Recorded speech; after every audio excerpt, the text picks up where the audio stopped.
కుటుంబ కలహాలు తగ్గి భార్యాభర్తలు అన్యోన్యంగా ఉండాలంటే సౌందర్యలహరి శ్లోకాన్ని క్రమం తప్పకుండా చదవండి. సౌందర్యలహరి చదవడానికైనా వినడానికైనా అందరికీ సాధ్యం కాదు. ఎంతో పుణ్యం చేసుండాలి. ఈ శ్లోకం ఇప్పుడు మీరు వింటున్నారంటే అంతా ఆ తల్లి మహిమ. మీ కష్టాలు గట్టెగడానికి ఎంతో సమయం పట్టదు. శివ శక్త్యా యుక్తో యది భవతి శక్తః ప్రభవితుం న చేదేవం దేవో న ఖలు కుశలః స్పందితుమపి అతస్త్వాం ఆరాధ్యాం హరిహర విరించాదిభిరపి ప్రణంతుం స్తోతుం వా కథమకృత పుణ్యః ప్రభవతి.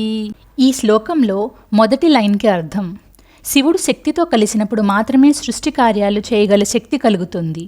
రెండవ లైన్కి అర్థం: అలా శక్తి లేకపోతే ఆ దేవుడు అంటే శివుడు కూడా కదలడానికైనా సమర్థుడు కాదు. మూడవ లైన్కి అర్థం: అందుకే నిన్ను అంటే శక్తిని, హరిహరులు అంటే విష్ణువు శివుడు, విరించి అంటే బ్రహ్మ మొదలైన దేవతలందరూ కూడా ఆరాధిస్తారు.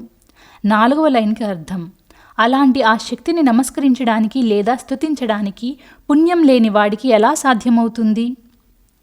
ఈ శ్లోకం చదివితే వచ్చే ఫలితాలు: కుటుంబ కలహాలు తగ్గి శాంతి వాతావరణం వస్తుందని భక్తుల విశ్వాసం. ఆ తల్లి ఆశీర్వాదం వల్ల భయం తగ్గి ధైర్యం పెరుగుతుంది. మనసులో ఉన్న అశాంతి, చెడు ఆలోచనలు, నిరాశ తగ్గుతాయని అంటారు. రోజు జపం చేస్తే పనులు సవ్యంగా జరగడం, అడ్డంకులు తగ్గడం గమనిస్తారు.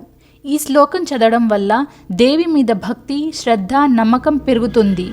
ఎప్పుడు చదవాలి అంటే ఉదయం శుచిగా స్నానం చేసిన తర్వాత లేదా రాత్రి నిద్రకు ముందు.